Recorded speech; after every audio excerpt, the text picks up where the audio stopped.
Baik, kita akan membaca Yohanes pasal yang ke-9. Nah, Bapak Ibu Saudara sekalian, Yohanes pasal 9 ini adalah sebuah kejadian atau sebuah kisah nyata. Jadi ini bukan perumpamaan, tapi ini adalah sebuah kejadian yang benar-benar real terjadi. Baik, kita akan baca dari ayat yang pertama. Waktu Yesus sedang lewat, ia melihat seorang yang buta sejak lahirnya. Murid-murid bertanya kepadanya, "Rabi, siapakah yang berbuat dosa? Orang ini sendiri atau orang tuanya, sehingga ia dilahirkan buta?" Jawab Yesus, "Bukan dia dan bukan juga orang tuanya, tetapi karena pekerjaan-pekerjaan Allah harus dinyatakan di dalam dia. Kita harus mengerjakan pekerjaan Dia yang mengutus aku selama masih siang. Akan datang malam di mana tidak ada seorang pun yang dapat bekerja. Selama aku di dalam dunia, akulah terang dunia."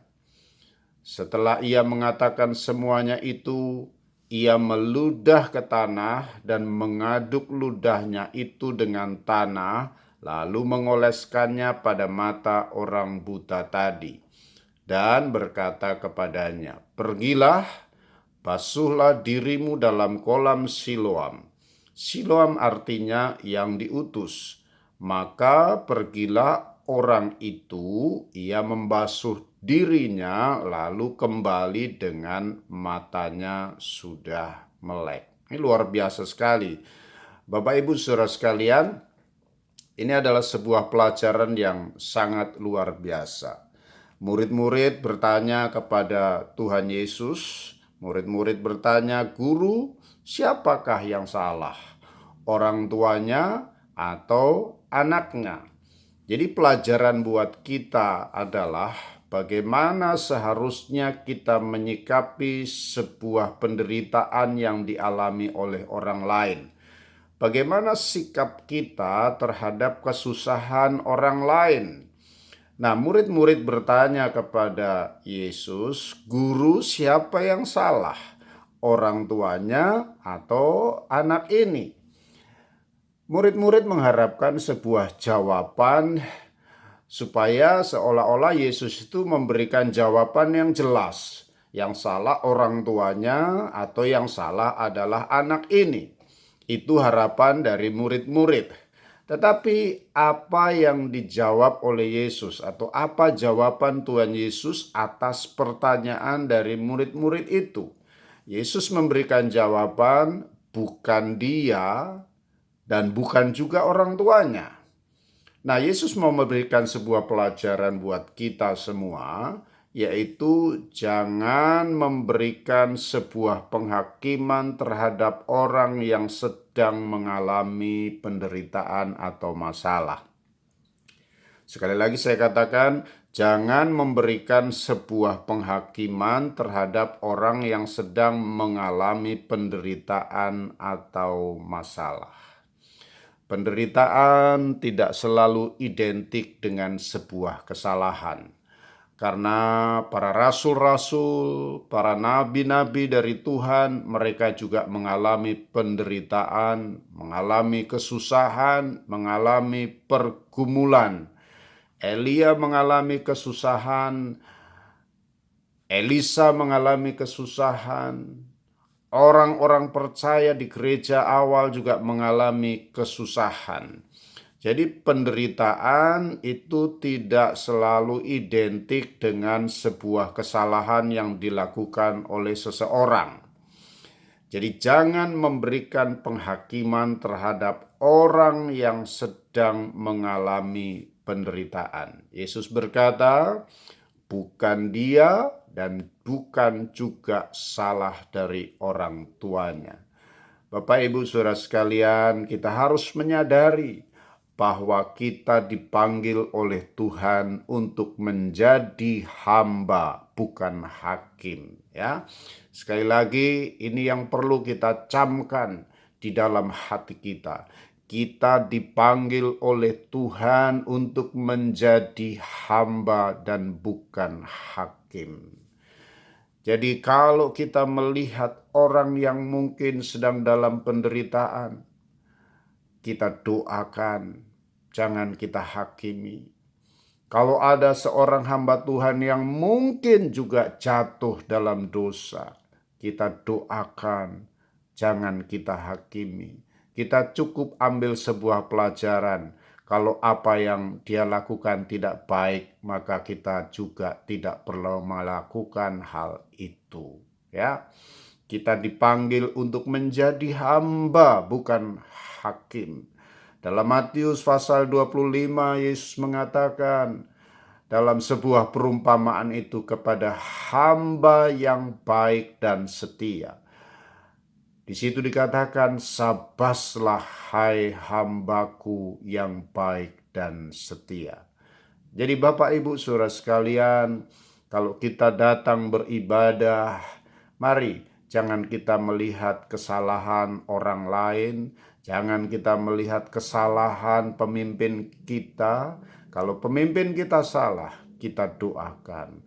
Kalau pemimpin kita melakukan pelanggaran, kita doakan, kita tegur dengan empat mata. Tapi jangan memberikan sebuah penghakiman yang melampaui dari kewenangan kita. Ingat sekali lagi, kita dipanggil menjadi hamba, bukan hakim. Jadi jangan memberikan penghakiman terhadap orang yang sedang mengalami penderitaan atau masalah. Bisa jadi penderitaan seseorang atau masalah seseorang itu adalah sarana untuk Tuhan dipermuliakan. Makanya Yesus memberikan jawaban kepada murid-muridnya, bukan dia, bukan juga orang tuanya, tetapi pekerjaan-pekerjaan Allah harus dinyatakan di dalam dia. Pekerjaan-pekerjaan Allah harus dinyatakan di dalam dia. Bapak Ibu Saudara sekalian, kalau Bapak Ibu saat ini sedang mengalami pergumulan atau masalah, saya mau katakan, inilah saatnya Tuhan akan menyatakan pekerjaan-pekerjaan Allah yang dahsyat dan luar biasa. Jangan menghukum diri, jangan menghakimi diri berlebihan. Kalau memang melakukan sebuah kesalahan, minta ampun kepada Tuhan dan percaya Tuhan adalah Bapa yang penuh dengan belas kasihan.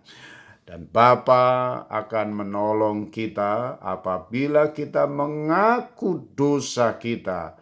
Ia setia dan adil. Bapak Ibu Saudara sekalian, sekali lagi saya mau menekankan di sini, jangan menjadi hakim, tapi jadilah hamba. Dalam hal ini bukan kita tidak boleh menjadi hakim di sebuah institusi pemerintahan, bukan di situ maksud saya, tapi maksud saya adalah kita dipanggil oleh Tuhan untuk menjadi hamba.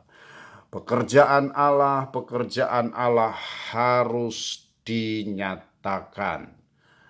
Yang kedua, saya mau katakan Bapak Ibu Saudara sekalian, bahwa bisa jadi juga saudara orang yang jahat tapi tidak mengalami masalah sepertinya, ya. Orang yang melakukan pelanggaran hidupnya enak-enak saja sepertinya. Nah, hal itu pernah diungkapkan oleh Mazmur Bani Asaf dalam Mazmur pasal 73. Bani Asaf seolah-olah merasa, kok begini ya, aku sudah hidup di dalam Tuhan. Kok begini ya, aku hidup sungguh-sungguh sama Tuhan.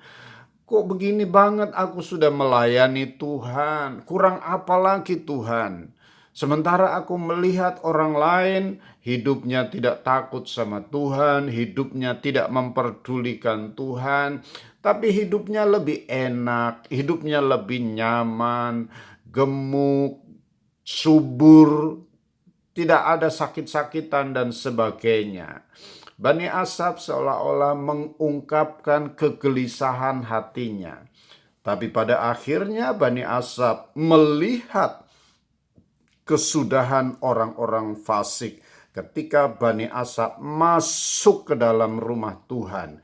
Bani Asaf melihat kesudahan orang fasik. Jadi Bapak Ibu Saudara sekalian, jangan kita gelisah, jangan kita jealous, jangan kita cemburu melihat orang yang tidak takut Tuhan tapi hidupnya seolah-olah tidak ada masalah.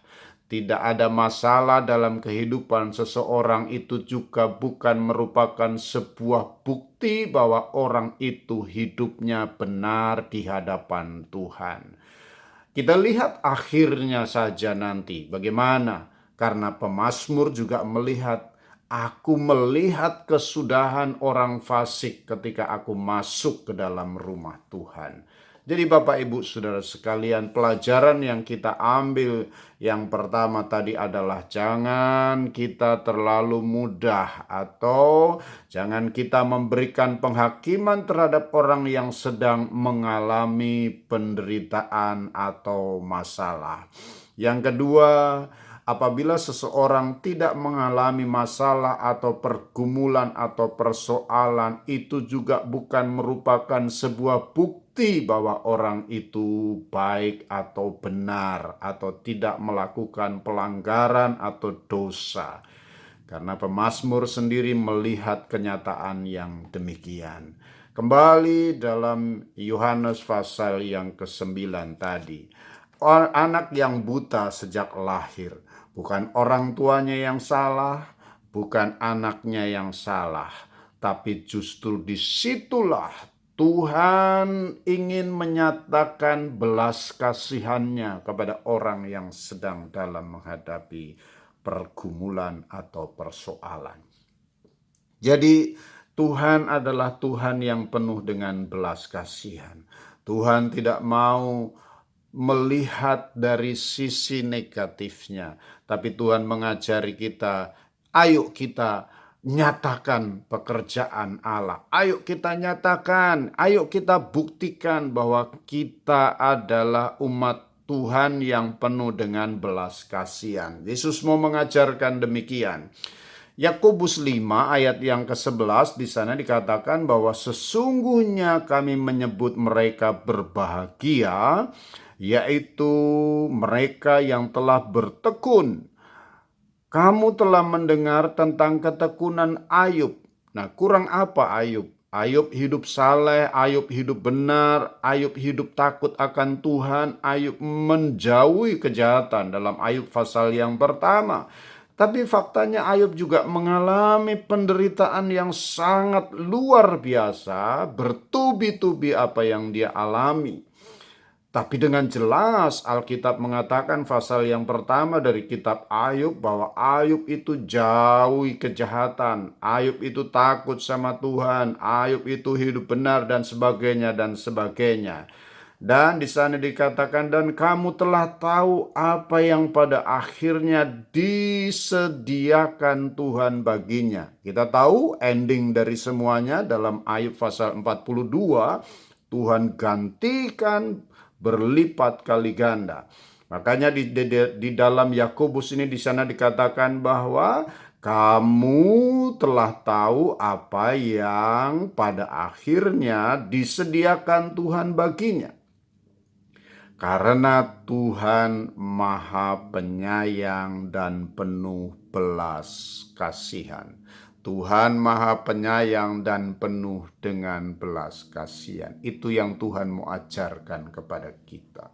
Kalau kita melihat orang yang sedih, kita melihat orang yang susah, kita harus punya belas kasihan. Kalau kita melihat orang yang sedang dalam menderita, kita harus punya hati yang penuh dengan belas kasihan. Bukan menghakimi, tapi meringankan penderitaan orang lain.